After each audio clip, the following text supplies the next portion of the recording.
죽임당하신 어린 양이 우리와 어떤 관계가 있는가에 관련된 말씀입니다. 여기 본문에는 기록되어 있지 않지만은 창세기 4장에 보시면요, 아담에게 두 아들이 생겼다고 하는 얘기가 있습니다. 근데 큰 아들의 이름은 가인이고 작은 아들의 이름은 아벨입니다. 가인이라고 하는 이름 뜻은요, 성취, 목적 달성 이런 뜻이 있고요.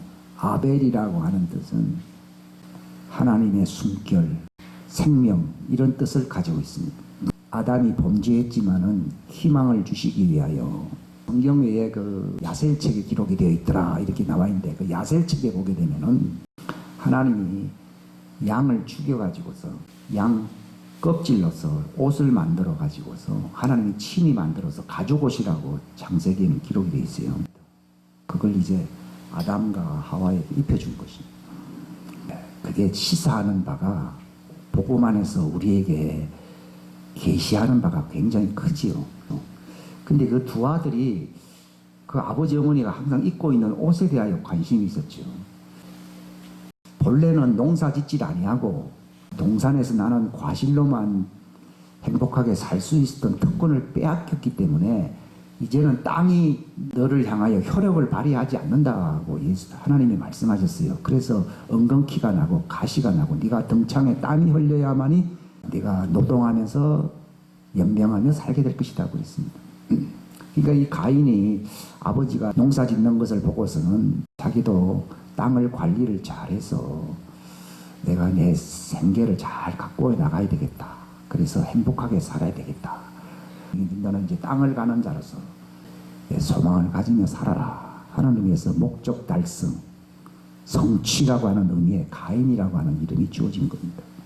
근데 아벨은 내가 본래 하나님이 생기를 내 입에 불어넣으심으로 내가 생혼, 생명의 영으로 사는 영적인 존재였단다. 그래서 나는 옷을 입지 않았어도 하나님의 영광에 쌓여서 만물의 영장으로서 모든 삼라만상을 지휘하며 다스릴 수 있는 영광이 있었단다. 그래서 그 과거를 생각해서 그 이름을 지어줬는지는 모르나 그건 제 생각입니다만은 내 이름은 하나님의 숨결로서 살아라 하는 뜻으로서 아벨이다. 그러니까 두 이름 가운데 어느 게 더 멋있는 이름입니까? 아벨이죠. 아벨은 이름은 창조시 하나님의 창조의 목적과 관련된 완전한 존재로서 하나님의 생기, 하나님의 숨결로서 사는 존재라 이런 말입니다. 근데 이제 가인은 농사 짓는 자, 그 땅을 다스리는 자, 이것은 타락 후에 아담이 살 수 있는 길을 하나님이 열어놓은 것입니다. 이것은 죄인이 되었을 때에 사는 삶의 방식을 가리키는 것입니다. 가인과 아벨로서 옛것과 새것을 우리가 가늠해 볼 수가 있습니다. 제가 이 말을 하는 것은요, 하나님이 아벨의 제사는 받으셨는데 가인의 제물은 안 받았다는 것이죠. 이것에 대해서 저도 어릴 때요, 많은 훌륭한 분들의 설교를 들었어요. 뭐 어떤 사람은 동물 피 있는 제사를 드려야 하나님이 받지 말이야. 뭐 곡식 제사는 피가 없다. 그것도 아닙니다. 왜냐하면 레위기서에 보게 되면은 곡물 제물이 있거든요. 하나님도 곡물 제물을 받으시거든요. 그게 아니에요. 또 어떤 사람은 아벨은 정성과 지성을 다해서 드렸고 가인은 그냥 하나 형식적으로 드렸다. 근데 꼭 그렇게 해석할 수도 없는 게 가인이 받든 안 받든 상관이 없지 않은 형식으로 드린 걸 거예요. 안 받으니까 하나님 왜 내 건 안 받습니까 하면서 나도 이렇게 지성을 들여서 바쳤는데 왜 9건은 받고 제 건 안 받습니까? 이런 말을 할 필요 없거든요. 그리고 하나님 말씀하기를 너는 죄를 다스릴 수 있는 능력이 있어야 된다 하면서 죄가 너를 사로잡지 않도록 하거라 하는 말을 준 것은요, 상당히 어떤 관계가 있었던 것입니다. 왜 하나님은 이것은 받고 저건 안 받으셨느냐 하는 것은요, 아벨은 부모가 죄인이지만은 하나님과 화해할 수 있도록 하나님이 어린 양을 죽여서 그 양 가죽으로 옷을 만들어 입힌 것을 보고 있었거든요. 그러니까 자기는 농사 짓는 것도 중요하고 생존을 위해서 어떤 직업을 택하는 것도 중요하지만도 하나님과 화해할 수 있도록 그 양가죽 옷을 입고 살겠다고 하는 어떤 간절한 소원을 가지고서 그 양을 친 거예요.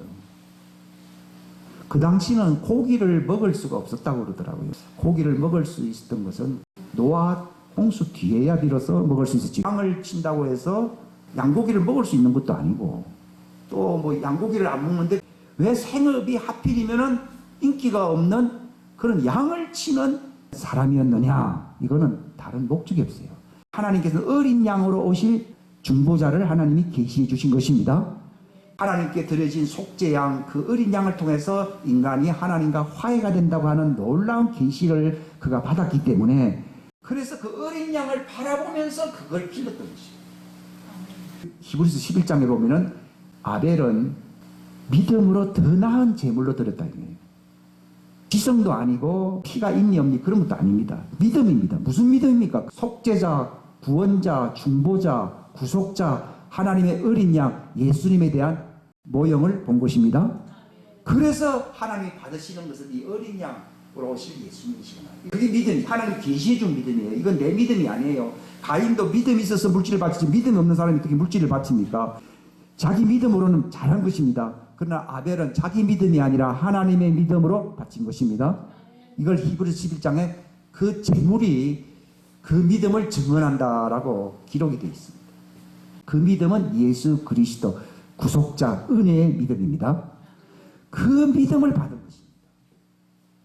그러니까 오늘날 믿음으로 산다고 하는 말을 사람들이 잘못 해석하는 경향이 있는데, 가인과 같이 인생 목적을 성취하기 위해서, 형통하기 위해서 믿음을 가지는 사람들, 병 낫기를 위해서도 필요할 것이고 성공하기 위해서도 필요할 것입니다. 그 믿음도 하나님이 무시하지는 않습니다. 그러나 이것은 초자 중에 초자의 믿음인 것입니다.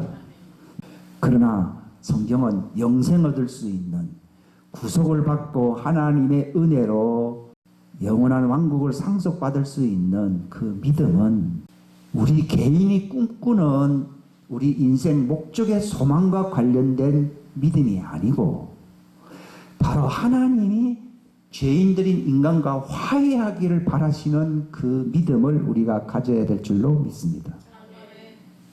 이건 바로 예수님 안에서 하나님과 화해되기를 원하는 믿음이기 때문에 예수님 안에 있는 믿음, 이렇게 표현하기도 하고 하나님의 목적의 믿음이다. 하나님을 향한 이란 말이고 하나님의 목적의 믿음이다. 우리 목적이 아니고요.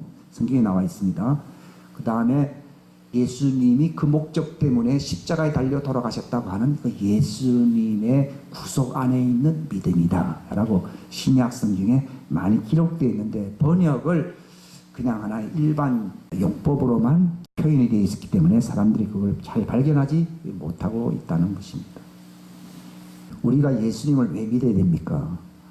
예수님 말씀하셨습니다. 내가 온 것은 너희에게 생명을 주려고 왔다고 말했습니다. 요한복음 10장 10절에는 풍성한 생명을 주려고 왔다고 말씀하셨습니다. 그럼 어떻게 하면 풍성한 생명을 얻느냐? 요한복음 6장에 나는 하늘에서 내려온 생명의 빵이다. 이 빵을 먹는 사람은 영원히 살 것이다. 말씀하시고, 그럼 어떻게 하면 그 빵을 우리가 먹을 수 있습니까? 라고 예수님께 질문하니까 예수님이 내 살을 먹고 내 피를 마시는 사람은 그는 내 안에서 살 수 있고 내가 아버지의 생명으로 살듯이 그도 나의 생명으로 살게 될 것이다 라고 요한복음 6장 후반부 중반부 이상 그 위에 기록이 되어 있습니다. 그러니까 우리가 예수를 왜 믿느냐는 거죠. 그냥 하나님의 인생 목적, 어떤 육체의 어떤 욕구 달성, 이런 목적도 필요합니다만 그것이 궁극적인 목적이 아니라는 거죠. 즉 그 목적만을 가진 믿음을 가지고 있다고 하면은 영생을 얻을 수가 없다는 것입니다.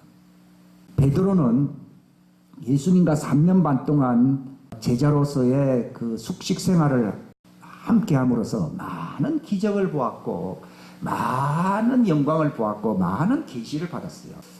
12제자 가운데서 아마 베드로가 수제자로서 아마 예수님과 함께 누린 은혜의 시간이라고 하는 것은요, 우리가 아마 30년 아니라 평생 교회를 다녀도 누려보지도 못할 그런 축복과 계시와 기적과 영광의 시간이었을 것입니다. 근데 예수님은 베드로에게 3년 반이라고 하는 제자 생활이 거의 종지부를 찍는 마지막 단계에 와서 예수님이 말씀하기를 네가 지금은 나를 따라올 수가 없다. 그러나 나중에는 네가 따라올 것이다. 칭찬을 해주신 것이 아니라 절망적인 그런 말씀을 하셨습니다. 그러니까 베드로가 제가 왜 주님을 따를 수가 없습니까? 저는 재물을 다 버리고 목숨을 바쳐서 주님을 섬기려고 제가 주님을 따라가는데 왜 그렇게 섭섭한 말씀을 하십니까? 나는 주님을 위하여 목숨까지 내어버릴 각오가 되어 있나이다 했습니다. 근데 예수님은 그 말에 눌리지 아니하시고 한술 더 떠서 네가 오늘 밤에 3번씩이나 나를 배반할 것이다. 제자들은 다 그냥 도망가지만 너는 나를 3번씩이나 저주하면서 배반하고 도망갈 것이다. 그러니까 베드로의 상식으로는 도무지 납득할 수가 없었던 것입니다. 그 예수님이 왜 그런 말씀을 하십니까?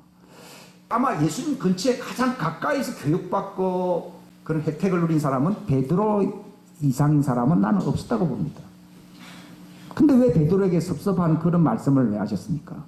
그게 바로 예수님이 이 땅에 오신 그 목적과 우리의 믿음이 연결되지 않냐. 저 무슨 말이냐면 우리 믿음이에요. 그러니까 베드로도 자기 사사로운 믿음을 갖고 있었던 거예요.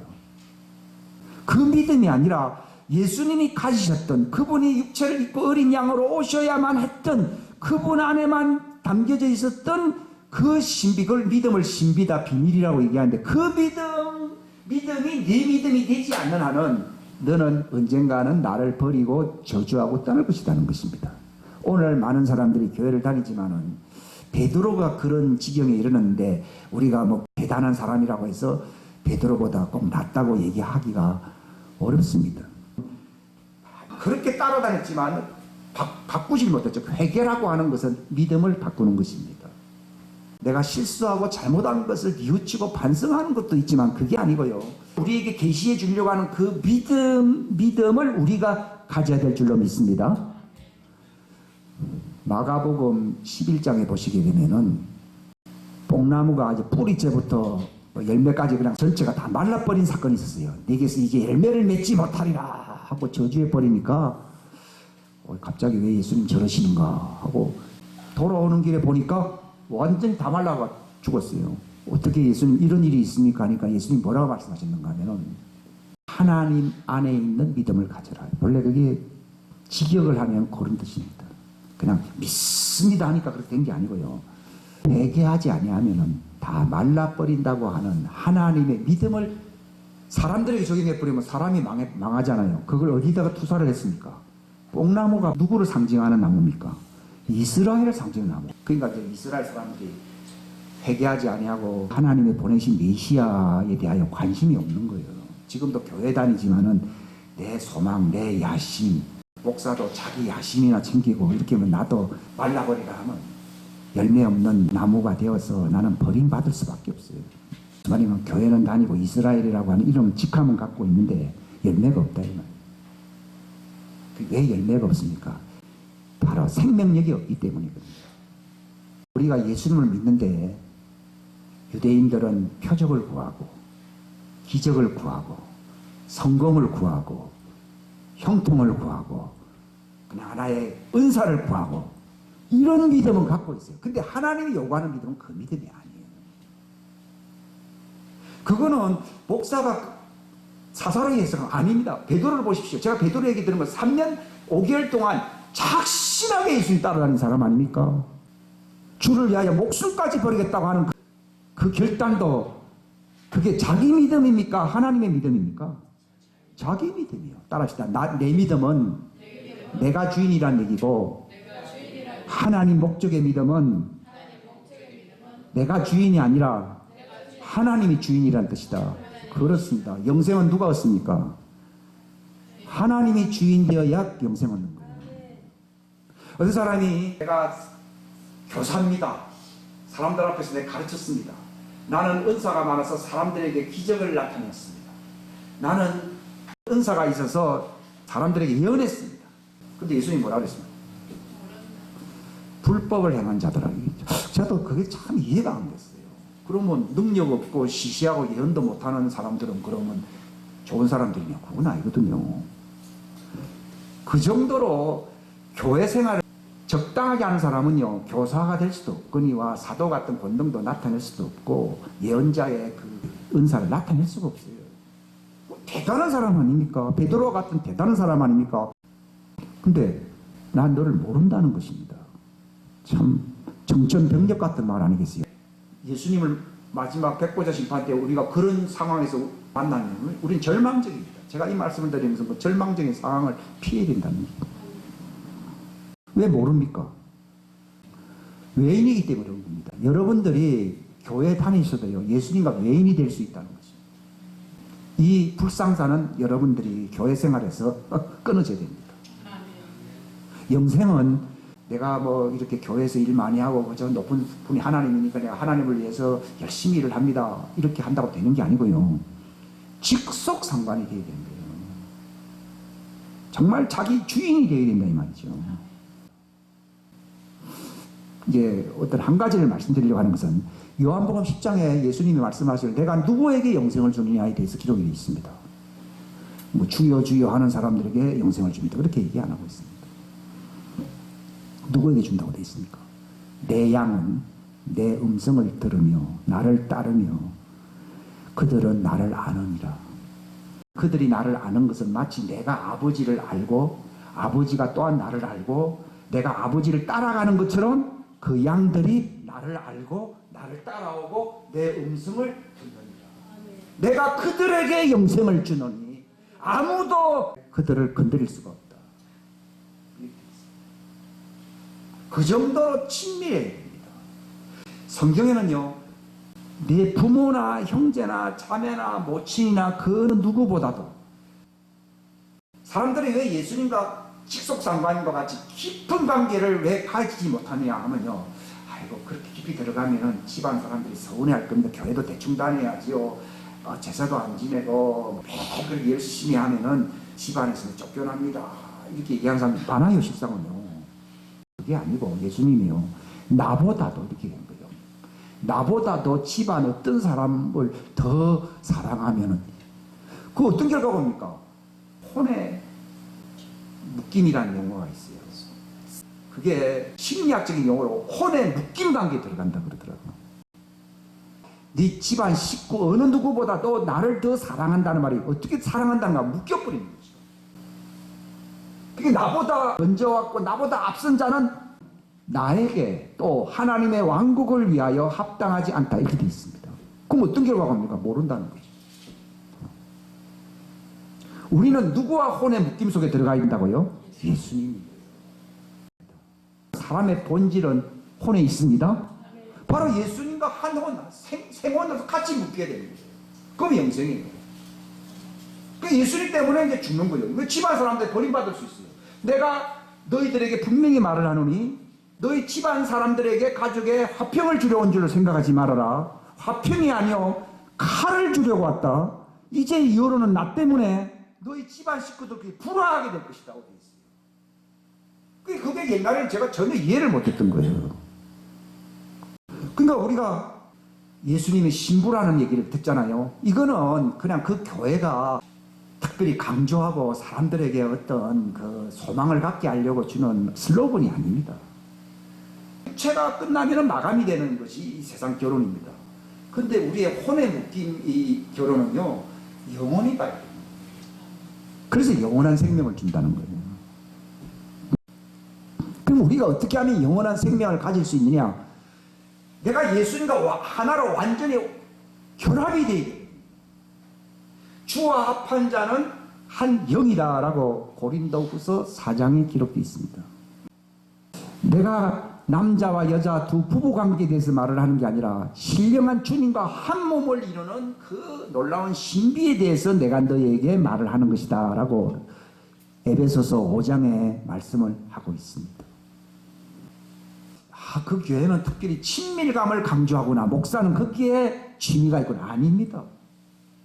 저도 한때는 좀 그런 생각을 한 적이 있습니다. 그게 아니고요, 내가 주님과 한 몸 하나가 되지 아니하면은, 제가 읽겠습니다. 고린도전서 12장 13절. 자, 어떻게 하면은 영생을 얻는 자들이 되느냐? 12장 12절부터 제가 읽겠습니다. 몸은 하나이며 많은 지체들 가지고 있고 그 한 몸에 모든 지체가 많아도 한 몸인 것 같이 그리스도도 그러하십니다. 13절에 보면은 우리가 유대인이나 이방인이나 매인자나 자유로운 자나 모두 한 성령에 의해 침례를 받아 한 몸 안으로 들어왔으며, 이게 이제 영생 얻는 고린도 교인들을 얘기하는 겁니다. 그리고 모두가 마시게 되어 한, 여기 성자는 빼도 됩니다. 빼따가게 쓰면 한 영 안으로, 그리스도의 영을 얘기하는 겁니다. 성자를 꼭 붙여야 되는 게 아니거든요. 한 그리스도의 영으로 말미암아 그 영 안으로 들어왔다. 즉 예수님의 영과 하나가 되었다. 예수님과 한 몸이 되었다. 이게 바로 영생을 얻는 거룩한 하나님의 가족이 되는 거예요. 그게 진실한 의미에서 하나님의 가족으로서의 교회입니다. 그러나 3년 5개월 동안 예수님을 부지런히 따라다니고 많은 기적과 은혜와 그런 영광을 보았지만은 베드로가 이 경지에 이르는 것은 아니었잖아요. 그러니까 교회에는 많은 사람들이 올 수 있고 기적을 경험해야 되고 은사도 받아야 되고, 제가 그걸 무시하는 거 아닙니다. 그러나 그것은 후원이라 그러니까 격려 차원의 하나님께서 베푸시는 겁니다. 하나님께서 주려고 하는 최고의 목적이 뭐냐? 예수님과 한 몸이 됨으로 생명을 공유하는, 우리가 이 핏줄을 공유함으로 한 가족을 이루듯이 예수님의 생명을 나눔으로써 영원한 하나님의 가족에 이름으로 하나님을 아버지라 부르는 그런 사람이 되도록 하나님이 그 길로 갈 수 있도록 격려 차원에서 은사도 주고 기도 응답도 주시고 귀신도 나가고 집안에 어떤 우환도 떠날 수가 있고, 한데 사람들은 우환이 떠났다, 아이고 됐으니까 이제 교회 그만 다녀야지, 이렇게 사람도 있더라고요. 보통 문제가 아닙니다. 막대기도 중에 막대기도 아니에요. 하나님 다 격려 차원입니다. 어떻게 해서든 이끌려고 하는 거예요. 이끌려고 하시는 겁니다. 제가 말씀드리는 거는 그런 하나의 서론적인 과정이 필요하지요. 그게 없이는 어떻게 우리가 하나님께로 가까이 갈 수가 있겠습니까? 베드로가 얼마나 격려를 많이 받았습니까? 나를 떠나십시오. 근데 예수님은 너는 사람을 낚는 어부가 되리라, 이렇게 말씀하시고요. 또 자기 장모가 병들어 이제 죽게 생겼는데 예수님이 장모 집에 가자, 그래서 장모를 손을 잡아서 그냥 이렇게 버렸거든요. 필요만 충족시켜주는 게 아니라 너는 베드로다 이름까지 바꿔주시면서 너는 이제 교회의 반석과 같은 존재가 되어야 된다, 예언도 받잖아요. 근데 그 예언만으로 안 된다는 거예요. 애들을 성인으로 키우려고 그러면요, 전부 격려 차원과 후원 차원과 저절 주면서 부지런히 이렇게 뒷바라지를 해줘야 되는 거예요. 이게 교회가 그 용모도 있기 때문에 예언도 하고 축사도 하고 병도 고칠 수도 있고 말씀도 전해줄 수도 있고 많이 할 수 있습니다만도 그것만으로는 부족하다는 것입니다. 왜냐하면 또 찾아야 되죠. 골로새서 1장 21절입니다. 제가 읽습니다. 한때는 너희가 사악한 행위들로 인해 멀리 떨어져 너희 생각 속에서 원수가 되었으나 이제는 그분께서 죽음을 통해 자기 육체의 몸으로 화해를 이루사 너희를 그분의 눈앞에서 거룩하고 흠없고 책망할 것이 없는 자로 제시하셨으니. 23절 만일 너희가 믿음 안에 거하여, 이렇게 되어 있습니다. 24절 보면 나는 이제 너희를 위해 내가 고난당하는 것을 기뻐하고 그리스도의 고난들 뒤에 있는 것을 그분의 몸 곧 교회를 위해 내 육체 안에 채우느라. 25절 다 같이 시작. 내가 교회 사역자가 된 것은 너희를 위해 내게 주신 하나님의 경륜을 따라 하나님의 말씀을 성취하려 합니다. 말씀을 성취하는 거예요. 목사의 뜻을 이루는 게 아니다 이 말이죠. 그럼 뭐냐? 다 이제 28절 다 같이 시작. 우리가 그분을 선포하며 각 사람에게 경고하고 모든 지혜로 각 사람을 가르치면 우리 각 사람을 그리스도 예수님 안에서 완전한 자로 드리고자 해요. 그겁니다. 그러니까 완전한 자로 하나님 앞에 바치는 거예요. 저도 이 완전한 자로 하나님께로 내가 나아가야 된다고 하는 것을요, 깨닫기 전에는요, 이 목회라고 하는 것이 완전히 이건 어떻게 보면 종교 영업 같구나 하는 생각을 가진 적이 있어요. 그러니까 더 이상 이 돌팔이에게 사람들을 붙여주지 마십시오 라고 기도한 것이 응해서인지요, 사람들이 막 거의 없었어요. 그냥 실제로 돌팔이였으니까요. 그러나 돌팔이 신세를 면하고 정말 겨자씨 믿음으로써 하나님의 말씀을 성취하여서 저들이 정말 그리스도 안에서 예수님의 형상으로 완전한 자로 세워지는 메시지가 제 입에서 나온다 그러면은 그 말씀을 들을 수 있는 사람들을 보내주십시오 이렇게 기도를 해요. 저는 제 영업을 위해서 하지 않습니다. 뭐 불리하겠죠. 불리해도 할 수 없습니다. 왜냐하면 주의 이름으로 뭐 권능도 자랑할 수도 있고요. 내가 예언도 할 수 있다가 나중에 예수님이 야, 이 불법자야. 교회에서 영업 잘하다 왔구나. 지옥이나 가라. 그냥 끝장인 거예요. 이거는 완전히 불상사 중에 불상함이에요. 불상사예요. 싫다는 거죠. 나를 먼저 그리스도 안에서 진리를 깨달음으로 구속을 받은 자로서 내가 완전한 자가 되게 해주십시오. 그러면 내가 증인 노릇을 하게 될 것 아닙니까? 그리하면은 저 사람의 말에 관심을 그때 갖지 않겠습니까? 그렇게 생각한 거예요. 내가 돌팔이니까 사람들을 돌팔이로 만들 위험성이 있으니까. 돌팔이라는 말은 위선자라는 얘기죠. 그래서 같이 소경을 인도해서 지옥 구렁텅이나 떨어질 바에는 내가 눈을 떠서 하나님이 붙여준 사람이 몇 사람인지는 모르지만은 그들과 함께 이 오순절 날은 바로 우리가 휴거하는 날이거든요. 그걸 가지고서 내가 이 사람을 함께 말씀을 나누었습니다. 그래서 이 사람은 나의 영광입니다. 면류관입니다. 바울 기자는 너희는 내 면류관이라고 내 자랑의 영광의 면류관이라고 했잖아요. 해서 같이 휴거해야 영광이 있는 것이지. 그 목사 말 듣고 올라간 사람 한 사람도 없고 목사도 지옥 같다. 진짜? 어느 교회에게 주님 말씀하셨어요. 그 사람이 목사죠. 훌륭한 목사죠. 하워드 피트만. 그 사람이 쓴 책, 놀라운 책이 있어요. 플라시보라는 책이 있어요. 플라시보라는 말은 위약인 거예요. 의사가 밀가루로 만든 약을 하나 만들어가지고 이 약은 효과가 있습니다. 주님요. 이 약은 효력이 없는데 믿음을 가지고 먹으면 효과가 있어야 있어요. 오늘날 교인들이 진짜는 효과가 없는데 목사의 말에 효과를 얻어가지고서 천국 갈 것이 되는데 천국 못 간다 하는 걸 자기가 깨닫고서는 플라시보라는 책을 쓴 거예요. 자기가 올라갔거든요. 다 올라가니까요. 노래 소리가 들리면서 내가 이제 천국 가는 모양이에요. 그래서 올라갔어요. 천사가 이제 2.5%가 하늘로 올라간다는 거예요. 교인 중에서.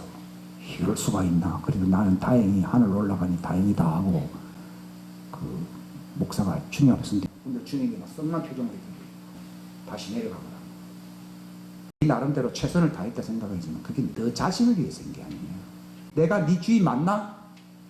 네가 주인이지 어찌 내가 주인이냐? 목회도 선교도 다 너를 위해서 했지 네가 나를 위해서 했느냐? 쓱 내려가거라. 내가 살려주는 거 기뻐해라. 그게 회개다 이 말이에요. 즉 자기 믿음으로 했죠. 뭘로 바꿔인다고요? 우리를 그리스도 안에서 예수님 형상으로 만들려고 하는 그 십자가 피 안에 있는 믿음을 가져야 된다 얘기예요. 그래야지 그들만이 구원받고 영생을 얻는다는 거죠. 우리가 어떻게 하면은 영생을 얻을 수 있는 믿음을 가지느냐는 거예요. 그래 믿음을 가십시다 이 말도 들었지만 구체적으로를 모르겠더라고요. 나 읽어야지 성경을. 갈라디아서 3장 27절부터 마지막 29절까지 읽겠습니다. 시작. 너희 중에서 그리스도 안으로 침례를 받은 자는 다 그리스도로 옷 입었느니라. 거기에는 유대인이나 그리스인이 없고 매인자나 자유로운 자가 없으며 남자나 여자가 없나니 너희는 다 그리스도 예수님 안에서 하나이니라. 너희가 그리스도께 속한 자면 곧 아브라함의 씨요 약속에 따른 상속자죠. 자, 이 침례라고 하는 것은 단순히 의식이 아닙니다. 이것은 생명과 같은 영생 얻는 진리입니다. 진리입니다. 형식으로 침례받은 사람은 많습니다. 또 사도행전에도 보게 되었던 그 박수가 뭐 침례를 받고 빌립을 따라다니면서 헛소리를 하니까 돈 주고 뭐 은사를 사겠다고 너 재물과 함께 너는 망해버려라 하고 저주를 말해버렸거든요. 그러니까 형식적으로는 그렇게 불침례를 갖고 따라다닐 수 있어요. 근데 그게 핵심이 아니에요. 예수 그리스도 안으로 침례를 받아야 될 줄로 믿습니다. 이게 이제 중요한 거예요. 예수 그리스도 안으로 침례를 받는다는 말이 무슨 말이냐는 것이죠.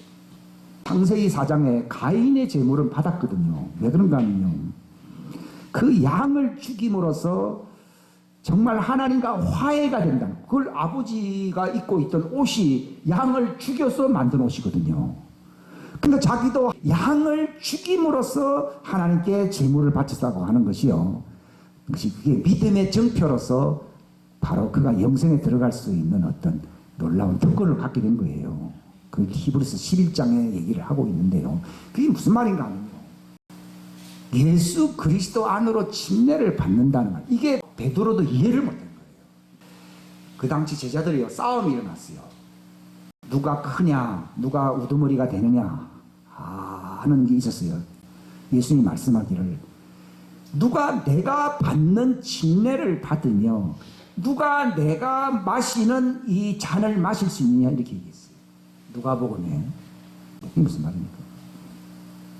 잔을 마시고 침례를 받는다는 말이 무슨 말이냐, 그게 바로 신비한 내용인데요.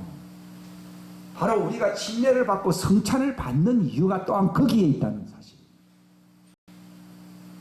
예수님께서 내 살을 먹고 내 피를 마신다. 어떻게 하면 예수님의 살을 먹고 예수님의 피를 마실 수 있습니까? 예수님을 죽여야 되는 거예요. 어떻게 하면 양 고기를 먹을 수 있고 양의 피를 먹을 수 있습니까? 양을 죽여야 되는 거예요. 그 당시 사람들은 저런 말을 어떻게 할 수 있느냐 해서 예수님의 제자로서 따라가려고 했던 사람들마저 떠나버렸습니다. 근데 예수님이 야, 내가 너무 심하게 과장했다, 돌아오너라, 이렇게 말을 하지도 않았어요. 베드로 보고도 니도 가려면 가라고 얘기해요. 야, 예수님 참 이게 목회 정도를 따르는 분이 아니시구나.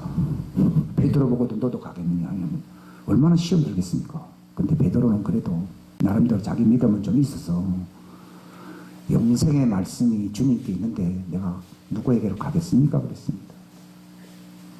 자, 이게 무슨 말을 얘기하는 것입니까? 예수님이 왜 육체인 인간의 몸으로 오셨습니까?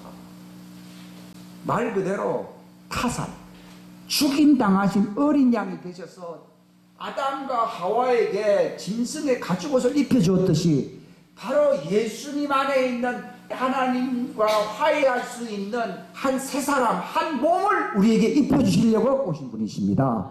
아멘. 그게 에베소서에 나와 있는 거예요.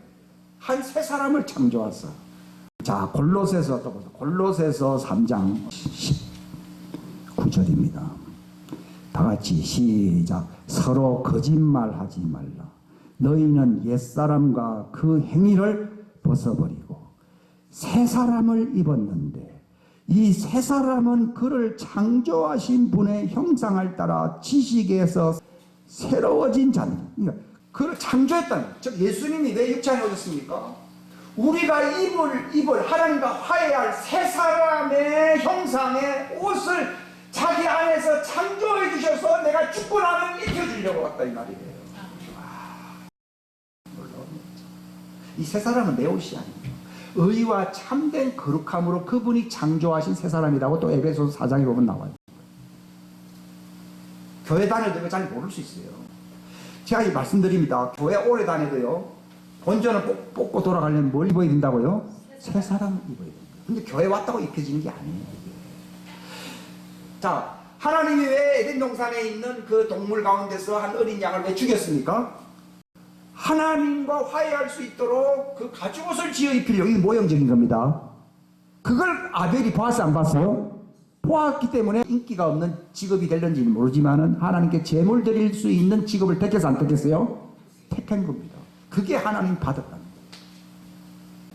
거예요. 내가 교회 안에서 많은 일들을 할 수 있고 내가 사람들한테 좋은 모습을 보일 수 있습니다. 그러나 제일 중요한 것은 예수님의 옷을 내가 더 잘 입고 내게 찾아온 사람들이 어떻게 하면 그 옷을 입혀줄 수 있느냐에 대해서 집중을 해야 돼요. 목회가 바로 너희를 누구 안에서요?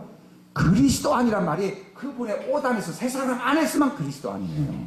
우리 육체 안에서는 그리스도 안이 안 됩니다. 예수님께 주신 새 사람, 이건 우리가 창조한 게 아니라 예수님이 창조한 것입니다. 창조한 그 옷을 입은, 그게 복음의 핵심입니다. 이거 안 입으면 여러분 끝난 겁니다.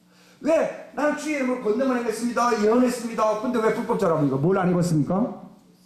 그 하나님과 화해할 수 있는 의의 옷을 입지, 즉 세마포 옷을 입지 않는 거예요. 그 세마포는 바로 하나님의 의라고 되어 있습니다.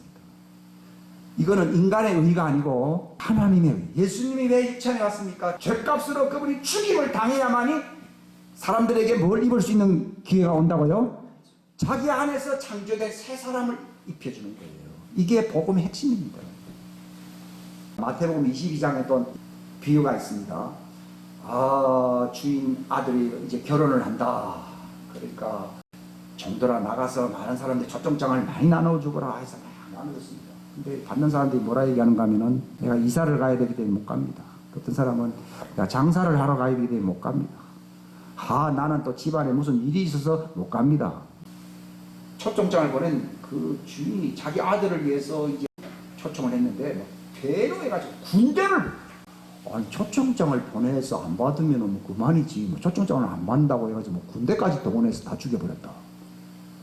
막 그건 참 이해가 안 갔어요. 저 무슨 말인가 하면요, 그 초청장이라는 게 뭐냐면요, 예수님과 결혼하기 위해서는 예수님을 통해서 내가 예복을 입어야 된다는 것입니다. 그 핵심은 예복이에요, 예복. 그러니까 많은 사람들이 그 이스라엘 그 군대가 예수님을 안 믿고 안 오잖아요. 그러니까 70년, 주 70년에 티토 장군, 로마의 최강의 군대가 와서 다 없애버렸고, 독일군이 그 당시 최강의 군대였잖아요. 600만이나 학살당해버렸고요. 여러분들도 만약에 그게 하지 아니하면요, 지역불에 다 들어가 버리는 겁니다. 복음이라고 하는 것은요, 우리를 달래고 우리를 어루만지고 하는 그런 격려 차원이 아닙니다. 어린 양과 결혼할 수 있는 그 같은 형상의 신부의 옷을 입으라고 하시는 하나님의 거룩한 초청을 무시하는 것은요, 지옥불에 떨어지는 것입니다. 그래서 성경에는 하나님의 의가 나타난다. 그 옷을 입지 아니하면 넌 망한다 그럽니다. 왜 우리를 안 죽고 지금 살려놓는가 하면요, 그래도 예수님의 어린 양, 정말 그리스도의 형상의 새 사람의 옷을 입어서 예수님과 결혼할 신부가, 그 옷을 입으면 예수님의 신부가 되거든요. 오늘 교회 와도 아직 신부가 안 된 사람 많습니다. 그냥 뭐 다니죠. 이거 심각하게 생각해야 된다고. 하나님이 나를 왜 오래 참았느냐. 그래서 뭘 알고 그 뭔가 신부가 되어야긴 돼야 되는데, 뭐 말로만 신부 되는 게 아니라 어떻게 하면 신부가 되느냐에 대해서 관심이 많고, 그럼 내가 무엇을 준비해야 됩니까 하니까 하나님이 나이가 많이 들어가도 계속 시한부를 내가 연장을 시켜주고 있는 거예요. 옛날에 한 10년 전에 이런 얘기 한 적도 없고 그 비결을 알 길도 없었는데 왜 하나님이 날 살려주고 있느냐? 네가 그대로 있으면 지옥 간다는 얘기예요. 그것을 입어야 된다는 거예요. 이걸 그리스도로 옷 입는다는 얘기입니다. 바울이 어찌하든지 내가 죽은 자 가운데서 부활할 수 있는 길은 어디 있다고 했습니까? 그리스도를 입는 것이라고 했죠. 이거 바울이 우리보다 못한 사람이냐고요. 이 심각한 문제입니다. 나는 외인들은 뭐 희망이 없기 때문에 뭐 난리통에 다 사람들이 병사를 당할 수도 있고 어려움을 당한다 이렇게 생각했거든요. 아니에요. 예수님이 말씀했어요. 실로암 망대가 무너져가지고 뭐 죽은 사람들만을 불쌍히 여기지 말아라. 이것은 너희들에 대한 경고인데 너희도 회개하지 아니하면 이와 같이 망해버릴 것이다 했어요. 예수님을 십자가상에 돌아가시게 한 것은요, 하나님이 우리에게 희망을 주려고 했다. 저는 그게 아니라고 봅니다. 그분이 죽기까지 그렇게 하신 것은 너희들은 희망이었는데 유일한 희망은 하나님의 아들이 육체로 오셔서 죽으심으로 그분이 입혀주실 그 어린 양의 형상의 가죽옷을 입어야 된다는 얘기입니다. 그에 대해서 관심이 없잖아요. 그들이 역사상에 징기스칸이 와가지고 구라파를 점령해서 싹쓸이한 적도 있었고요. 패스트 병이 걸려가지고 구라파에 뭐 수천만 명이 죽었다는 얘기도 있어요. 기독교의 그 복음이 전해진 곳이 구라파인데 어떻게 패스트 병이 횡행하고 강력한 징기스칸을 왜 동원시킵니까? 내 옷을 입지 않는 저 사람들 다 죽이라는 거예요. 그 예수님 말씀 그대로 군대를 동원해서 다 죽였잖아요. 무서운 얘기입니다, 여러분. 그러니까 너희는 두려움과 떨림으로 너희 구원을 이루라는 거예요. 그리스도를 입고 벗은 자로 발견되지 말아야 된다는 얘기예요. 그 바울이 고린도후서에도 뭐라고 되어 있습니까? 바울 같은 사람이 어찌하든지 하면서 하는데요. 내가 이렇게 기도하는 이유는 하늘로부터 입혀지는 새로운 장막, 새 형상, 새 사람으로 입혀지기를 바라서 죽을 것이 생명에게 덮여지기를 바라는 것이다. 이렇게 된 거예요. 이것 때문에 내가 탄식한다고 되어 있어요. 여러분이 바울보다 훨씬 낫습니까? 절박한 심정이에요. 이걸 가리켜서 누가 복이 있다고 했습니까? 가난한 사람들인 거예요. 가난한 사람들은 창피를 무릅쓰고 그렇게 하지 않습니까? 안 먹으면 죽으니까요. 바로 우리가 그와 같은 심정으로 안 살면요, 배부른 인간으로서 죽는다는 거예요. 나는 링크 옷을 입고 다니고 또 세무 옷을 입고 다니는데 뭐 이렇게 얘기할 거예요. 그러나 그 옷 입어도 죽습니다. 하나님이 주시는 제일 비싼 옷이라 그랬어요. 누가복음 15장에 탕자에게 아버지가 자격에 오니까 뭘 줬습니까? 네, 최상의 옷을 줬다 이렇게 있어요. 예수님이 이 땅에 왜 오고 십자가 왜 돌아가셨습니까? 하나님의 집안에서 하나님과 화해하며 행복하게 살 수 있는 의의 세마포, 의의 옷을, 그 예복을 주신 거예요. 그게 본래 보면 뭐 좋은 옷이에요. 그건 예복입니다. 뜻이 로브. 로브라는 말은 머리부터 발끝까지 통째로 입혀지는 것이에요. 즉 무슨 말인가? 예수 그리스도의 형상은요, 머리끝부터 발끝까지 옛사람이 노출 안 되도록 완전히 입혀주는 옷입니다. 그걸 입지 아니하면요, 어린 양의 혼인잔치의 신부로서 참여할 수가 없어요. 저는 이거는 좀 겁나게 좀 얘기를 해야 됩니다. 교회 형식으로 다니지 마십시오. 저는 어차피 영업 행위를 끝낸 지는 오래됐습니다. 예. 왜냐하면 다른 사람을 위해서가 아니라 내가 돌팔이로서 버림받을까봐 내가 겁나기 때문에 그만둔 거예요. 그거 안 입으면은 하나님의 원수예요. 왕이 가만 보니까 저 뒷자리에 옷을 입지 않고 있는 사람이 있어요. 마태복음 22장 11절. 아무개요. 자네는 어떻게 옷도 안 입고 여기 와 있는가 하니까 입이 있어도 말을 못했다. 몰랐다는 얘기입니다. 몰랐기 때문에 봐줬느냐. 이게 불법자를 내쫓아버려요. 그거 안 입으면 불법자예요. 그러니까 내가 주의 이름으로 했는데요, 그거 안 입고 할 수 있거든요. 사역의 목적은요, 내 예언의 기술을 맛보아라. 아닙니다. 내 축사의 능력을 맛보아라. 아닙니다. 기도 응답의 기적을 맛보아라. 아닙니다. 예수님이 죽어 어린 양으로 오신 이유가 어린 양 그 하나님의 가족의 이름이 될 수 있는 예복을 입혀주려고 온 것입니다. 그걸 입을 때 내가 누구 안에 있는 거예요? 예수님 안에 있는 거예요. 오늘날 제일 거짓말이 뭐냐? 교회만 오면 다 예수님 안에 있대요. 옷도 안 입고 있습니다. 예수님이 어린 양으로 왜 오셨느냐? 방주 안에 들어가는 거예요. 방주가 바로 어린 양의 그 새 형상입니다. 자기 목숨을 지불해서 우리를 위하여 만든 옷입니다. 그게 하나님의 의와 참된 거룩함으로 창조된 새 사람이랑 같은 말입니다. 그게 흰 세마포 또는 아마포라고 부릅니다. 이걸 통으로 짠 예복이라고 되어 있습니다. 복음은 이 예복을 받을 수 있도록 회개하라는 겁니다. 왜 사람들이 옷을 안 받습니까? 난 착한 사람이요. 난 지금 입고 있는 옷이 좋아요. 육체 윤리로서 나는 아주 훌륭한 사람이고 나는 복도 많이 받았어요. 이렇게 얘기합니다. 그러나 그것으로서는 노아 홍수 때와 같이 홍수를 막을 수가 없습니다. 진노의 불심판을 막을 수가 없습니다. 우리는 어린 양 예수님을 왜 바라봐야 되느냐? 그게 죽임당하신 어린 양이 왜 죽임당했냐? 그 옷을 입는 거예요. 이게 창세기 3장에 나와 있잖아요. 가죽 옷을 지어 입혀주시더라고요.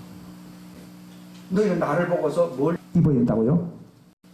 어린 양의 이 새 가죽 옷을 입어야 될 줄로 믿습니다. 그게 요한계시록 19장에 딱 넘어가게 되면 저들은 어린 양과 함께 어린 양의 신부로서 다닐 것인데 그들은 흰 세마포를 입고 있다 그랬어요. 그들의 흰 세마포는 누구냐? 옛날 성경에는 자기들의 선한 행위라 이래요. 아니에요. 그것도 아주 사단적이군요. 하나님의 의예요. 이거는 인간이 만든 옷입니까? 어린 양이 만드신 옷입니까? 어린 양이 만드신 옷. 우리가 어린 양을 왜 믿어야 됩니까? 내가 만들어준 옷을 입지 아니하면 이거는 지옥이에요. 목사를 위해서 교회 날 곳도 없고요. 뭘 위해서 봉사할 것도 없어요. 여러분 입으면은요 삶이 바뀝니다. 방주 바깥에 있는 사람과 방주 아래에 있는 사람은 그 운명이 다릅니다. 그거를 느끼게 될 것입니다. 피난처가 되고 방주와도 같고요. 정말 그게 구원입니다. 베드로가 3년 5개월을 따라다녔지만도 네가 아직 나를 따라올 수 없다는 것은요, 여전히 너는 네가 주인됨에 내 옷을 입고 있는 것이지 나의 주인됨의 옷을 입고 있지 않다는 것입니다. 나의 주인됨의 옷을 입어야 됩니다. 그게 구원이에요. 그게 영생이에요. 내 혼이 그때도 변화가 일어나요. 베드로는요, 많은 은혜를 체험했겠습니다. 아주 가끔가다 헛소리를 했어요. 변화산상에 갔을 때도요, 모세를 위해서 집을 짓고 하면서 뭐 엘리야를 위해서, 저는 자기가 하는 일이 무슨 말인지도 알지도 못하고 그런 말을 하더라 했습니다. 그런 기적을 맛보아도 인간들은 헛소리합니다. 근데 그 모세와 엘리야가 나타나서 예수님과 무슨 대화를 나눴습니까? 그동안 하늘에서 잘 있었어요, 예수님 땅에서 어떻게 잘 지내십니까? 그런 얘기한 게 아니고, 모세와 엘리야는요, 예수님, 우리가 당신으로부터 입을 옷을 기대합니다. 주여, 우리에게 언제 옷을 입혀주시겠나니까? 그러면서 뭘 나눴, 누가복음에 뭘 나눴다고 되어 있습니까? 예수님의 죽으실 것을. 아니, 예수님 나이 33살밖에 안 됐는데 말이요, 예수님 언제 죽습니까? 이야, 언제 별사할 것을 물어보시더라고요. 복음의 핵심은 언제 나타난다고요? 예수님이 우리 대신 죽어야 됩니다. 어린 양이 죽어야 가족을 줬잖아요. 그걸 아벨이 본 거예요.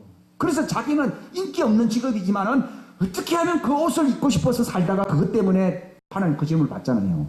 하나님과 화해하려고 여러분들이 그 어린 양의 옷을 입기 위해서 사는 삶 자체가 전부 다 재물입니다. 재물. 바로 예수님이 은혜로 주시는 자기 목숨까지 지불하셔서 우리에게 입혀주려고 하시는 이게 복음의 핵심인데, 그게 목적인데, 이것이 너무 좋아서 예수님의 머리 위에다가 향유옥합을 막 깨뜨리잖아요. 그게 내가 이만큼 내가 그 선심이라고 합니까? 이거는요, 버림받습니다. 내가 다른 사람이 구제하더라고요, 어린 양의 옷 때문에 하는 거라면요, 하나님이 그 재물을 받지만요, 자랑하려고 구제하면 하나님 안 받습니다. 그건 가인의 제사입니다. 죽임당하실 그 어린 양, 그 예수님으로 말미암아 이 복음의 진리를 알므로써 이것 때문에 자기를 희생하고 그것 때문에 죽는 그 사람은 순교하는 겁니다. 우리 그것 때문에 살아요. 이걸 아는 사람은 자기를 위하여 사는 자 같고, 자기를 위해 산다는 말은 누가 주인이에요? 자기 주인이죠. 이제 예수님의 대속에 그 양식을 먹는 사람들, 예수님의 옷을 입은 사람들은 이걸 예수님의 사람들이다. 그리스도의 사람들은 정과 욕망을 어떻게 해요? 십자가에 다 못을 박아서 자기를 위하여 사는 자 같고 자기를 위하여 죽는 자 같고, 사나 죽으나 다 누구요? 주라는 말을 쓰고 있어요. 주. 근데 구원은 어디에 있어요? 예수가 주님이라고, 주인이 나의 머리 됨으로써 내가 그분의 옷을 입고 살면은 나는 영생을 얻습니다. 그러니까 주는 그리스도여서 살아진 하나님의 아들입니다. 당신은 하나님의 거룩한 자입니다. 이런 말은 귀신들도 했어야 했어요. 했어요. 예수님은 그리스도시여 살아진 하나님의 아들입니다. 그러니까 너 구원받았다, 영생을 얻었다, 그런 말 없습니다. 마귀들도 믿고 뜬다고 되어 있습니다. 흉악한 무덤에 있던 그 그라사이, 당신은 내가 누구인 줄 아노니 하나님의 거룩한 아들입니다. 귀신도 고백하는 그 고백까지 있다고 해서 내가 천국에 간다는 보증수표를 갖고 있냐고? 아닙니다. 예수님의 옷을 입고 있어야 된다고요. 그래야 예수님의 형상이에요. 이게 구약성도와 신약성도의 차이입니다. 다른 건 기적과 이적과 표적 이런 거는 도리어 구약시대가 더 왕성해서 왕성 안 했어요. 더 왕성했죠. 홍해가 갈라지고 말이야, 엘리야 때는 뭐 요단강도 갈라지고 뭐, 요즘 그런 거 없잖아요. 근데 무슨 기적이 일어나야 된다고요? 침례, 내가 받을 뭐가 있다고요? 침례가 있다 그러잖아요. 내가 마셔야 할 잔이 있잖아요. 너희가 그 침례와 그 잔에 참여해서 이 하나님의 의 안에서 너희가 발견되어야 된다 이 말입니다. 그러면은 너희가 누가 높으니 누가 낮냐고 싸웁니까? 안 싸웁니까? 안 싸웁니다. 왜냐하면 골로새서 2장에 보게 되면 누구든지 그리스도 옷 입으면은 완전한 자가 되어 있습니다. 믿음과 회개와 뭐 안수와 뭐 그런 것을 전하는데 이건 다 초자고, 너희가 그 초자에서 떠나 어디로 가야 된다고요? 완전함에 이르게 된다고 했어요. 어디서 완전해집니까? 예수님을 입을 때 완전해집니다. 이게 복음입니다. 그 저는 한때는요, 믿는데 막 입으면 완전한 사람은 특별 대우를 받고 그렇지 않은 사람은 조금 뭐 변두리에 좀 밀려나는 뭐 이런 생각을 주님이 아니라는 거예요. 기본이라는 거예요. 기본. 너희를 그리스도 안에서 어떤 사람을 세운다고요? 완전한 자. 어디 안에서 완전해집니까? 그분 안에서. 오늘날 예수님의 피로서 왜 용서를 못 받는가 하면요, 사람들은 다 용서받았대요. 근데 어디 안에서만 용서받는다 했어요? 그리스도 안에서 구속으로 말미암아 죄사받는다고 되어 있습니다. 하나님과 화해를 어떻게 화해되냐면 그 옷을 입어야 화해. 남남이 아니다. 아까 에베소서에 이방인도 없고 여자도 없고 남자도 없고 높은 자도 없고 다 하나라 그랬잖아요. 그 옷을 입으면 다 하나가 돼요. 그게 구원이라는 거예요. 그게 영생이에요. 그걸 입어야 회개한 사람이에요. 그걸 생명 얻는 회개라면, 생명은요 그리스도 안에서 구속 곧 죄사함으로 생명을 얻는다고 되어 있지, 그리스도의 은혜 바깥에서는 아무것도 없어요. 그러면 내가 그렇게 생각 안 하고 나는 그래도 교회생활 잘했댔잖아요. 잘한 게 아니고 잘못한 거예요. 그래서 주님, 내가 잘못했습니다. 저도 잘못 설교했습니다. 이런 말을 제가 새벽에 많이 기도합니다. 내가 과거에 이런 설교 잘못했습니다. 그때는 주님이 네가 몰라서 그렇게 한 걸 기억한다는 거예요. 그러니까 잘못했다는 것을 기억하고 이제는 그리스도로 옷 입는, 이것이 무엇의 열매예요? 회개의 열매예요. 나무는 그 열매로 한다고 되어 있잖아요. 난 그거 참 이상했어요. 착한 사람은 좋은 열매는, 그런 얘기가 아니에요. 누가 좋은 나무예요? 예수님의 형상을 입은 사람들이 그분 안에서 완전자로서 좋은 사람이 됩니다. 그래서 좋은 열매가 돼요. 그 사람은 절대 시기, 질투, 원망, 불평, 사람들을 막 고소하고 이런 거 아닙니다. 예수님으로 옷 입는다고 하는 말을 정말 가슴 떨리면서요, 이걸 회개하는 거죠. 왜냐하면 내 방식으로 사는 것은 아무리 옳아 보이도 이건 멸망이거든요. 우리가 회개하는 건 그게 멸망이기 때문에 회개하는 것이지, 그게 통하면 회개할 거 없죠. 그거로는 아무리 착한 사람 살아도 멸망인 거예요. 주님, 열매로서 내가 그 옷을 입지 않았군요 하는 것을 제가 알게 된 거예요. 주님, 어린 양, 죽임당하신 어린 양, 당신을 찬양합니다. 그 은혜의 영광이라고 하는 것이 바로 그 옷을 가리킵니다. 그분의 그 영광스러운 하나님의 아들의 형상, 의와 참된 거룩함으로 창조된 새 사람을 입으라고. 의의 세마포를 입어서 예수님의 신부로 나타나라고. 교회 왜 나옵니까? 그걸 입으시라고요. 그러면 여러분 같이 하늘에서 이 사람 내 면류관입니다. 그 사람들과 같이 만날 것입니다. 그러나 예복을 입지 아니한 사람은요, 만나지 못할 겁니다. 이거는 정말 스스로는 회개할 게 없다고 되어 있을 거예요. 윤리적으로는 하자가 없다고 생각했을 거예요. 근데 바울도 율법에 의로는 흠이 없다고 되어 있었거든요. 근데 자기가 눈이 멀어버리고 그 뒤에 깨달은 게 뭡니까? 자기가 정말 복음의 핵심을 다 깨닫게 된 겁니다. 이게 바울서 진서에 다 나와 있는 것입니다. 여러분. 바울서 진서의 핵심은요, 예수를 입으라는 겁니다. 이걸 입으면은 중독이 없어집니다. 제일 끊기 어려운 것이 중독이거든요. 중독이 사라집니다. 마귀는 계속 수근수근 대면서 어떻게든지 이제 옆차기로 들어오려고 만반의 준비를 할 것입니다. 그러나 깨어있고요, 그걸 이제 전신갑주라고 되어 있어요. 악한 자의 그 불화살을 맞으면은 우리가 쓰러지거든요. 모든 불화살을 막을 수 있는 전신갑주를 입으라 되어 있습니다. 그 전신갑주가 바로 예수님 피값으로 대속의 십자가 희생으로서 만들어준 그 옷입니다. 이것은 그분의 유언이라고 되어 있습니다. 히브리서 9장에 보게 됩니다. 그분이 유언입니다. 그 옷을 입으라고.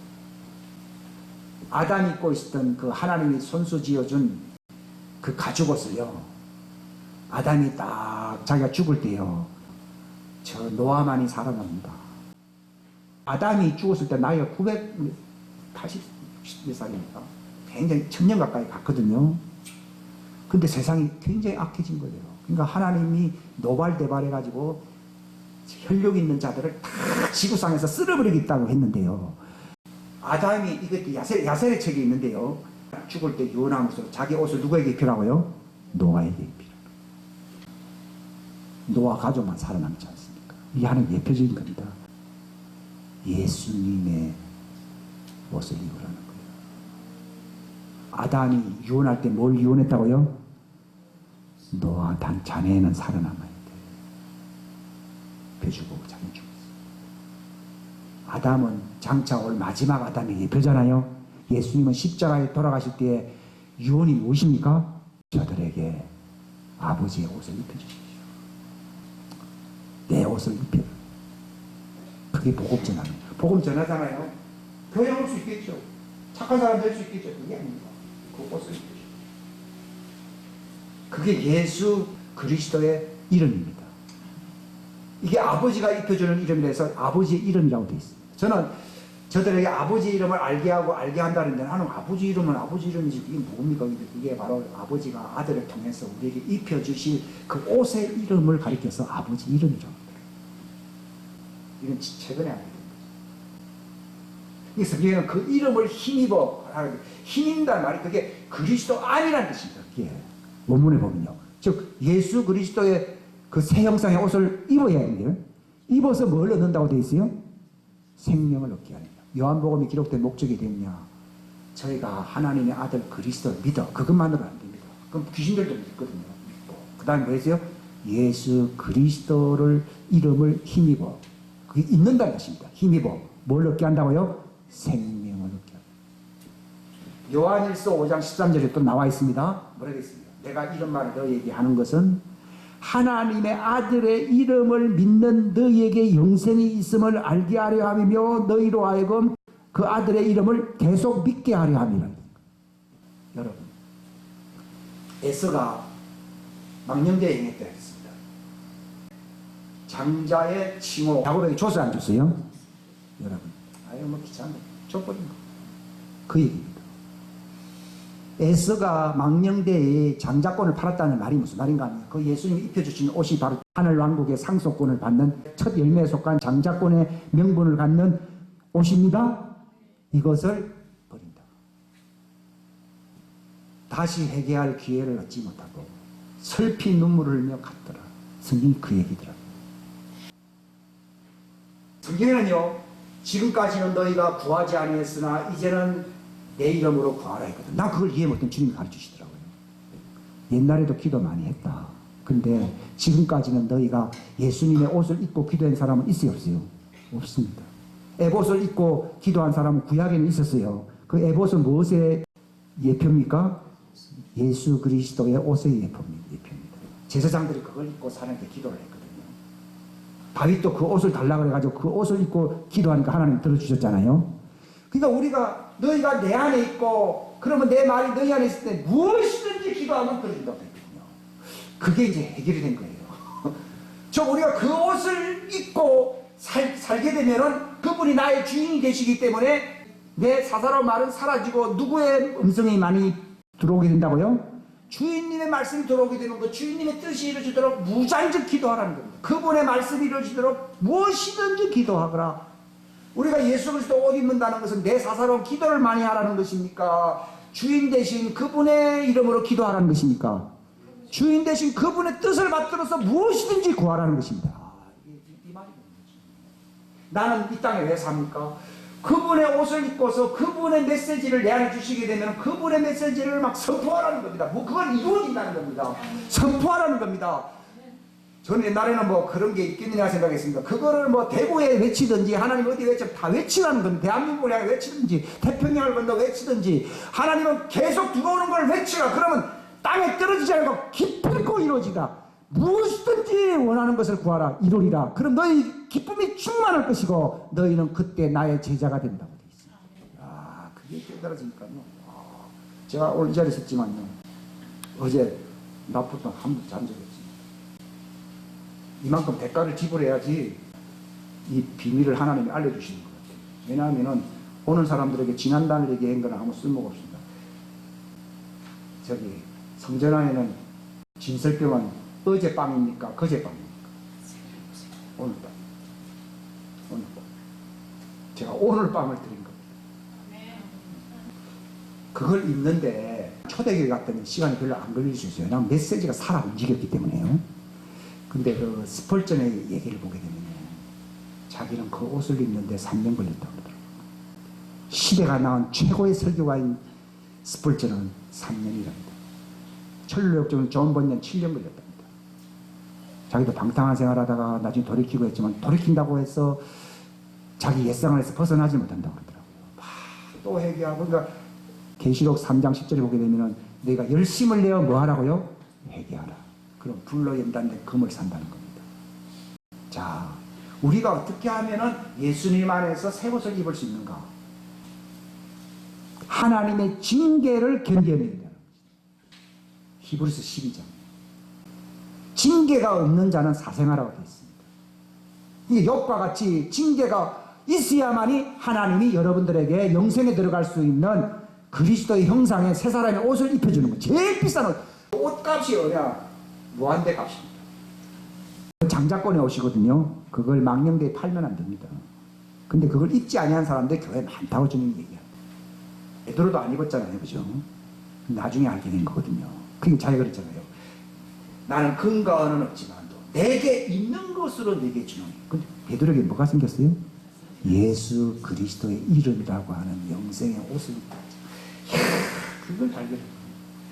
내가 저들에게 그 이름을 알게 하고 알게 하리니 이는 나를 사랑하신 사랑이 저들 안에 머물고 나도 그들 속에 있고 싶어. 그 옷을 입는 사람은 예수님 그 안에 거합니다.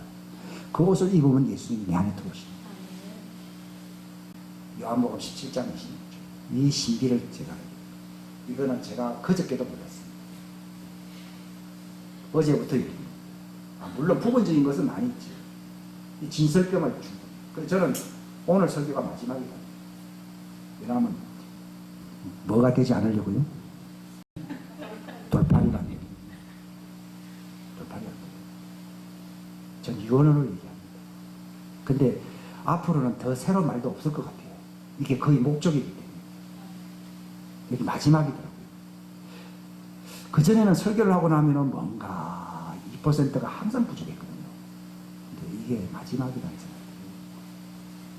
이것을 이제 알게 되면요. 다른 사람들한테 얘기해요. 이거는 빨리 나눠줘야 됩니다. 이걸 알고 자기가 장성한 자로서 완전해지면요. 이제는 우리가 목사 말도 가는 게 아니에요. 여러분들이 그걸 알게 되면 이걸 말하지 않으면 필수가 없습니다. 복음 전하는 핵심의 말, 그 말이 뭔가를 알게 됐습니다. 그러니까 베드로가 얘기했잖아요. 근거는 내게 없지만은 내게 있는 것이다. 이게 없는데 무슨 전도를 합니까? 안 되죠. 없는 사람은 전도할 게 없어요. 구제하는데 돈이 한 푼도 없다. 구제의 근원이 없는 겁니다. 이거는요. 우리는 예수 그리스도의 옷으로 입혀지고 하나님의 충만함으로 입혀지지 아니하면요. 안 하는 게 아니라 못합니다. 안 됩니다. 베드로가 그때부터 나눠주는 사람이 됐습니다. 내게 있는 것은 내게 나눠준다. 나사렛 예수 그리스도의 이름에 오신 얘기입니다. 이 말도 그분의 주인에게서 온 말이거든요. 일어나, 당장 일어나거라. 내가 옛날에 이런 옷을 안 입어도 기적이 나타났는데 뭐 입고 난 뒤에는 당장 일어나거라. 단 스스로 한 게 아니라 예수님이 자기 안에 계셔서 그 말씀을 했어야 안 했어요? 한 거예요. 그 옷을 내가 입고 입는다는 말도 예수님이 내게 가르쳐요. 그 바울이 그 옷을 입고 벌거벗은 채로 발견되지 아니하고 어찌하든지 내가 그 옷을 입으면 어디에 이릅니까? 죽은 자 가운데서 부활이. 아무리 부활절 맞아서 부활절 행사에도 옷을 입잖아요. 부활 안 합니다. 그런 부활절 행사는 별로 의미가 없습니다. 왜 무교절 행사를 오래 하느냐? 회개해서 새 생명, 새 사람의 옷을 입으라는 거예요. 이게 방주입니다. 방주. 구약에는 이게 방주입니다. 방주를 만드는데 100년 가까이 걸렸다 그러더라고요. 무슨 말인가 하면 이 그리스도 옷을 입고요. 이거 딱 내 안 정착된 베드로전서 5장에 보게 되면 정착된다고 되어 있거든요. 이제 그 옷을 입고 살아가는 겁니다. 옛날에는요. 그런 지식을 있어도요. 뭐 좀 입은 것 같았다가 또 벗어버리는 거거든요. 잘 모르거든요. 그러니까 믿음과 삶이 서로 다릅니다. 모순을 막 일으킵니다. 근데 이게 정착돼 버리게 되면요. 딱 보입니다. 회개해서 예수님의 옷을 입읍시다. 그것도 주님이 말씀하면 그렇게 얘기해요. 그리고 교회 다니는 사람들한테는 반드시 얘기해야 됩니다. 왜냐하면 교회는 다니지만 핵심을 놓치거든요. 예수님으로 옷 입으셨습니까? 이렇게. 예수님으로 옷 입은 사람은 예수님과 결혼했습니다. 라고 말할 수 있습니다. 왜냐하면 주님이 그 안에 계시지 안 계세요? 너희가 내 안에 거하면 하는 말이 내 옷을 입고 있으면 나는 네 안에 살 것이다. 이 말입니다. 그 말씀이 신약의 복음의 진리 핵심의 말씀이에요. 그걸 가르쳐서 진리 안에서 살아간다는 말이 예수님을 옷 입고 살아가는 걸 가르쳐서 진리 안에서 살아간다는 것입니다. 그래서 성경에도 이제 경배할 때가 오나니 영과 진리 안에서라는 말을 쓰죠. 바로 그 옷을 입고서 그 구약 성경에 보게 되면 거룩한 옷을 입고 주께 경배하세요 하는 거 있죠. 그 거룩한 옷이 누굽니까? 바로 예수님이 십자가 희생을 통해서 우리에게 입혀주시는 장자권의 내복입니다. 이 옷을 입으면 우리가 거룩함의 아름다움 안에서 주께 경배하세요. 내가 거룩하니 너희도 거룩하라. 도 닦으라는 얘기가 아니고요. 회개하고 그 옷을 입어서 우리가 거룩한 자가 됩시다. 그럼 그 옷을 입은 사람은 다 성도입니다. 성도는 지옥 갈 사람이 없는 자를 성도라고 부릅니다. 오늘날은 뭐 교회에 나온 사람은 다 성도입니다. 된 거지요. 성도는 거룩한 자라는 뜻인데 거룩함의 아름다운 옷을 입고 하나님을 경배하세, 하나님을 섬기세 일이 나오거든요. 그러니까 그 옷을 안 입자. 그게 위기입니다. 내 옷을 입어요. 저기 야곱 형님 에서가 찾아오고 뒤에는 라반이 쫓아오고 야복강으로 몰려갔잖아요. 거기서 자기가 무너졌잖아요. 자기를 신뢰한다는 말이 자기 주인됨이 무너져서 안 무너졌어요. 자기 주인됨이 무너지는 것이 회개입니다. 사람들은 나쁜 짓 하는 것은 되게 잘합니다. 근데 그걸로서 생명 얻지 못합니다. 나의 주인됨이 야복강에서 무너지게 됩니다. 그럴 때 하나님은 내 이름을 뭐라고 부른다고요? 이스라엘. 이스라엘을 하면 하나님의 거룩한 백성들이란 뜻이거든요. 하나님과 겨루어 더불어 이긴다는 얘기거든요. 하나님과 더불어 같이 사는 사람들이다. 내가 네 남편 된다. 그 얘기입니다. 자, 언제 옷을 입혀주느냐? 회개를 하라 그러는데 회개를 잘 못합니다. 내가 뭔 나쁜 짓을 했습니다. 내가 주인으로 살았잖아. 그건 내 마음대로 살았잖아. 내 좋을 곳 베드로 보고도 네가 젊어서 네 원하는 곳으로 갔고 네 띠띠오고 갔잖아요. 그래 마지막에는 너를 붙잡아서 네가 원치 않는 곳으로 가겠다 그랬잖아요. 우리가 주인됨을 내려놓는 거예요. 근데 이게 말로보다 쉽지 않습니다. 내가 주인됨이란 나라고 옛사람의 옷을 입고 있는데 그게 무너지는 거예요. 이게 야복강에서 무너진 거예요. 야곱이 수십 년 동안 자기 그 삼촌 집에서 고생하다가도 안 깨지고 마지막에 가서 깨졌잖아요. 고생하다가 깨졌잖아요. 제가 아까 얘기했죠. 스펄전 3년 걸렸다고 했고 존 번nin 7년 걸렸다고 했고 찰스 웨슬리인가 그 사람 8년 걸렸다던가 하여튼 내 누군지 잘 모르겠어요. 내가 정확하게 아는 사람 두 사람이고요. 그런 게 어떻게 성경적이냐. 요한계시록 3장에 보면 라오디게아 교회에게 말하는 거예요. 열심을 내고 얘기하라. 네가 헐벗은 걸 알지 못하냐 벗고 있다는 거예요. 그러므로 네게서 불로 연단된 금을 사서 네가 영적으로 부유한 자가 되어서 흰 옷을 사서 입어 보게 하라. 그러면 네가 앞날을 예언할 수 있으리라. 안약을 발라면 보게 될 것이다. 그 순서가 정말 옛사람이 깨어져 내 주인됨이 깨어진다는 걸 알겠어요. 연단받는다. 연단받아서 나의 주인됨의 옛사람인데 체제가 무너지게 될 때에 예수님의 주인됨의 믿음, 이게 무슨 믿음입니까? 불로 연단된 정금같이 나오게. 욥이 그렇죠. 욥이 고생 얼마나 심하겠습니까? 근데 자기가 나중에 알게 된 구속자를 만났잖아요. 그래서 내가 이제 정금되어 놓으리라 했거든요. 그것도 1년이라는 기간이 걸렸잖아요. 욥이라는 사람들 마찬가지입니다. 열심을 내고 회개하라. 너가 헐벗은 것을 알지 못하느냐, 비참한 것을. 그러므로 너는 불로 연단된다는 말이 하나님 위기로 몰고 간다는 얘기입니다. 사랑하는 자를 징계한다는 얘기입니다. 그 사이에 끼에서 오도가도 못한다는, 거기서 약복강에서 내 활도뼈가 무너진다는 얘기입니다. 그러므로서 자기 주인됨이 무너지고 예수님의 주인됨에 하나님의 믿음이 들어와야 안 들어와요? 그게 불로 연단된 믿음이 들어온다는 거예요. 그러면 영의 세계에 풍요함이 나타난다는 겁니다. 그러면은 우리 눈을 뜨게 된다 하게 될 때 내가 그 옷을 입게 돼. 흰 옷을 사서 내가 입게 돼. 왜냐면 그때는 희생하기 싫거든요. 어찌하든지 내가 그리스도를 옷 입고 많은 그 방향으로 가게 돼 있습니다. 그러니까 1번이 안 되면은 예수님의 흰 옷을 못 입습니다. 근데 그 옷을 입어야 영생이거든요. 근데 처음부터 내가 입겠습니다 입혀지는 게 아니라 자기 주인됨이라고 하는 수십 년 된 옛사람의 이 버릇이 있잖아요. 이 버릇이 깨지. 하나님 당장 죽으십시오. 근데 이거 깨져야 되거든요. 이걸 자기가 보호하고 있잖아요. 거북이처럼 자기를 지키고 있잖아요. 이게 약복강에서 깨져야 돼요. 이게 깨어지는 것이 회개다 이 말이에요. 이게 예수님의 십자가에 죽으심과 같은 모습으로 내가 죽어야 된다 이 말입니다.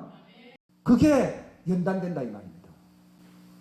그래서 하나님의 믿음이 들어온다는 거예요. 내 믿음이 아니고요. 야곱도 자기 꿈을 위해서 살아가는 자기 믿음이었잖아요. 근데 이제 완전히 자기 꿈이 깨져버렸거든요. 마찬가지로 우리가 그 믿음을 가지게 될 때에 제일 가치 있는 것이 눈에 들어오게 됩니다. 무엇이 눈에 띕니까? 예수 그리스도의 형상의 옷 외에는 다른 것을 다 바울이 그리스도를 그 안에서 발견되는 것 때문에 내게 유익하다는 것을 다 어떻게 한다고요? 그 전까지 다 좋아요. 근데 불로 연단된 이 금이라고 하는 하나님의 믿음으로서 내 옛사람이 깨어지게 될 때요, 진짜 가치 있는 건 저거구나 이렇게 보입니다. 그래서 저걸 위해서 내가 모든 걸 희생하게 됩니다. 사게 됩니다. 그러면 예수로 옷 입게 됩니다. 그게 두 번째입니다. 그 옷 입게 되면은 네가 바로 시대를 예언할 수 있는 사람이 되어서 사역을 하게 되는 겁니다.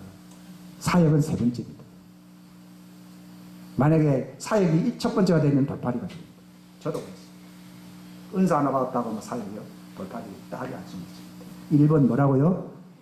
회개하고 연단받아서 내 주인 되는 옛사람, 이걸 말로는 그렇게 하기 쉽습니다. 이게 깨어져가지고 한도뼈에서 깨어져가지고 네 이름은 이스라엘, 네가 나를 이길 것이다. 넌 나의 신부다 이 말입니다. 하게 되면요, 그때는 신부는 드레스를 입어야 되잖아요. 그러니까 자기에게 제일 중요한 것은 저기 신랑과 완전히 이제 하면서 결혼할 수 있는 그 예복을 입으려고 몸부림. 결혼하기 전에는 예복에 드레스에 관심이 없습니다. 그냥 결혼 상대가 딱 정해지고 나면요, 면세법을 입어야 합니다. 바로 내 인생의 삶은 죽으면 다 끝나지만은요, 내가 영생에 들어가려면 뭘 입어야 된다고요? 금을 입어야 됩니다. 거기에 내 모든 내 인생의 운명을 다 겁니다. 어찌하든지 내가 그걸 입고 벗은 채로 발견되지 아니해서 그리함으로 죽은 자 가운데서 어찌하든지 내가 부활해 있는, 그 옷을 입지 아니한 사람은 불법자의 부활로서 심판의 부활로 나아가게 될 것입니다. 기도하겠습니다.